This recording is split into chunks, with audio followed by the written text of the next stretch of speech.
gentlemen, good evening.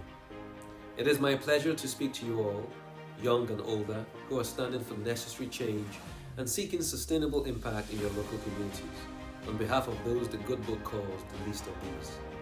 In my book, you are all heroes, one and all. I also want to appreciate the magnanimous work of everyone at Do, especially Century and Precious, as you continue to inspire and drive action for sustainable development in Africa. It takes big and courageous hearts to contain and host your vision. I pray God blesses it. I'd like to speak to you about the 3 C's of transformational leadership. The C's being character, competence, and capacity.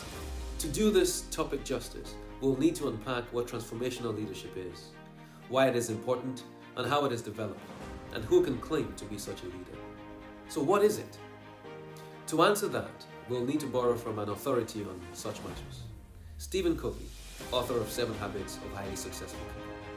He says, the goal of transformational leadership is to transform people and organizations in a literal sense, to change them in mind and heart, enlarge vision, insight and understanding, clarify purposes, make behavior congruent with beliefs, principles or values, and bring about changes that are permanent, self-perpetuating and momentum building.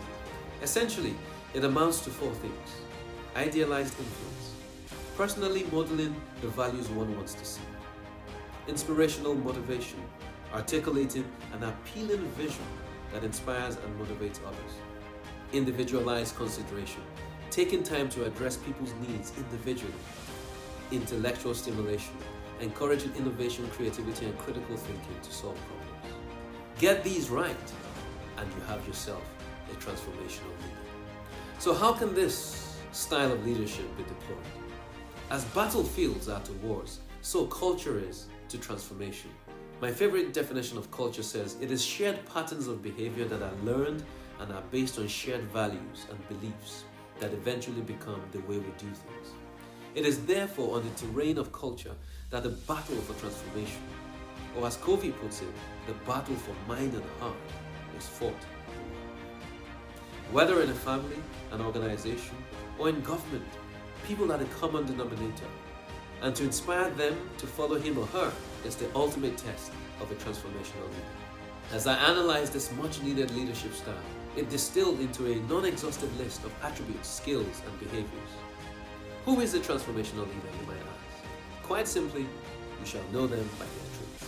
Their character is such that they live by objectivity and transparency. They create psychological safety by building safe environments based on trust, and they prioritize the shared interests of the many over the egotistic concerns of the few. Their competence is revealed by the fact that, rather than assume, they observe and ask the right questions. They are experts at managing expectations and are visionary, out-of-the-box thinkers who truly see people as individuals to be empowered rather than tools to be used. Their capacity is modeled on being purpose-oriented role models who have also invested in becoming experts in their fields.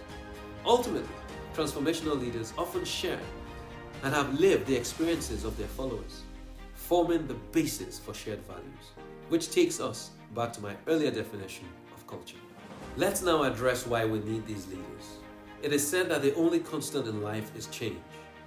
During times of change and in crisis situations, people seek none other than transformational leaders. Beyond the tools and resources needed for one's job, the only other limiting factor to performance is motivation.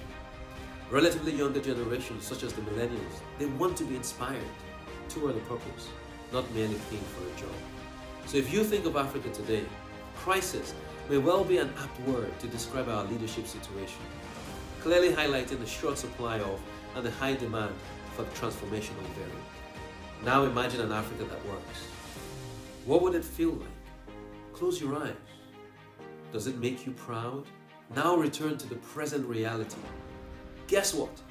You and I are the bridge between those 2 worlds. The concept of Ubuntu, collectivism over individualism, it gives us hope. Rephrased by Do, this is the change by Africans for Africa. Do's vision is to see 1 billion Africans taking personal and collective action for sustainable development. If you consider that we're approaching 1.5 billion, that is 2/3 of the continent's population. It would be equivalent to every African except perhaps those between the ages of 0 to 10 years old and over 65, doing something. That may sound scary big, but what great vision was it? If transformational leadership is all about inspiration, then let us truly challenge ourselves and seek out opportunities to drive real change, because they do exist. This is where the United Nations SDGs come in. There is perhaps no better collectively focused, ready-made framework for community development. They are the path to sustainable individual grassroots impact via ownership, responsibility, and intentionality, leading to shared prosperity. I offer you a simple, actionable method. I call it the 111 formula. One person, one action, one result. If you've been listening and waiting for a call to action, you just heard it. Because the road to 1 billion starts with one. All those 9 zeros in a billion are meaningless without the one in front. That one is you. That one is me. Remember, the fundamental root of any sustainable change is the individual. In 2023, Africa faces insecurity, food and energy inflation, rising debt, and particularly climate change, which under the noses of a failed leadership has unwittingly hijacked our economic growth and social cohesion. All this also as we are jostled by the so-called great and middle powers, who, having recognized the strategic importance of Africa, now traverse our lands as their new geopolitical hunting ground. You may not realize it, but you just took a test. It's now time to mark it. If you heard all those issues and saw problems, then there may still be some work to be done. But if you saw opportunities, then you certainly have the makings of a transformational leader. Whatever your mission, it is more important to start than to start big. So start small if you must, but start. Take every opportunity. Let your own life inspire you. Share your truth. Change your past. Live your vision. Like Olushola Balogun, a due grassroots development champion, encouraging female political involvement in Ondo State, Nigeria.